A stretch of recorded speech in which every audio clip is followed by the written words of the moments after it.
Welcome to Blender Tutorial for Beginners, Part 7. Today, we're going to learn all about the important Blender cycles rendering properties. Let's dive in. Step 1. Preferences. After installing Blender, you might notice that the GPU is not enabled by default.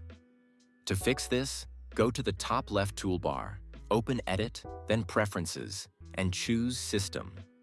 Here, under the Cycles section, you'll see different rendering device options depending on your hardware. If you're using NVIDIA graphics, you'll see CUDA or OptiX.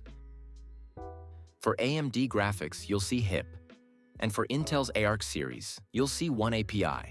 The first thing you should do is check your system information to confirm what hardware you're running.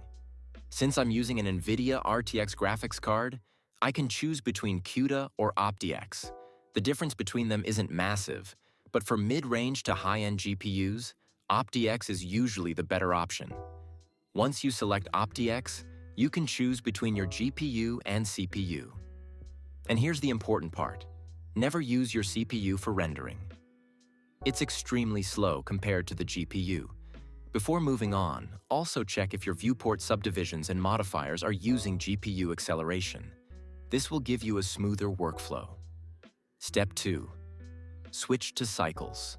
On the right-hand side in the Render Properties tab, change the render engine from EV to Cycles. Then, under Device, select GPU Compute. Step 3. Sampling. Sampling controls how many times light is calculated to create your image. In the viewport, you can set the maximum samples somewhere between 200 and 500. This depends on the complexity of your scene. Higher samples will give you better quality but slower performance. Lower samples will make Blender faster while you're modeling, animating, or sculpting.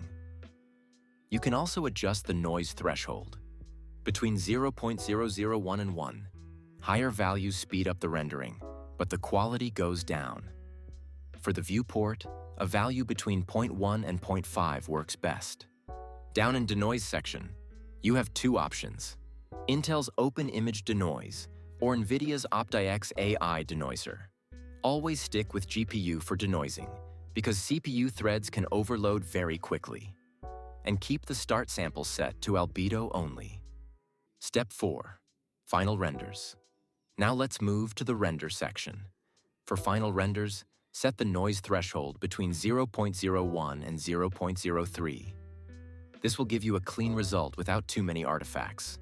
For max samples, here are some good numbers: 1024 for test renders, 2048 for average quality, and 4096 for high-quality production renders.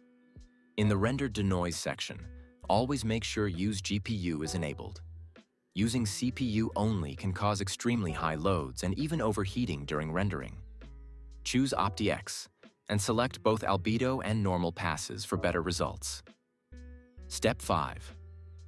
Light paths. This setting controls how many times light rays bounce around the scene. The higher the bounce count, the more realistic your render will look. But there's a cost. Higher bounces mean longer render times. In fact, if you set it too high, Blender might even fail to calculate the scene. A good range is between 8 and 14 bounces. You can also control bounces by type. For example, increasing glossy bounces from 4 to 6 will improve reflections on shiny surfaces. For transparent objects like glass, you can set transparent bounces up to 10. But be careful. Increasing bounce numbers doesn't always improve image quality. Sometimes it only increases render time without making any visible difference. The final quality also depends on other factors like polygon count, texture resolution, surface complexity, and camera perspective. Step 6. Performance. Finally, let's go to the Performance tab. Here, extend the compositor and set it to GPU. Then extend the Denoise node and set it to GPU as well. In the final render settings, enable persistent data. This is really useful because Blender will only load things like textures once at the beginning, instead of reloading them for every single frame. That means much faster animation rendering and multiple render passes. Step 7. Output properties. In this section, you can select the color depth, quality save, file type, save render location, and at the top, rendering resolution scale. You can adjust the XY pixel ratio manually. Higher pixel ration with same sample tile scale will increase the quality. Leave a comment if you already using all the adjustment.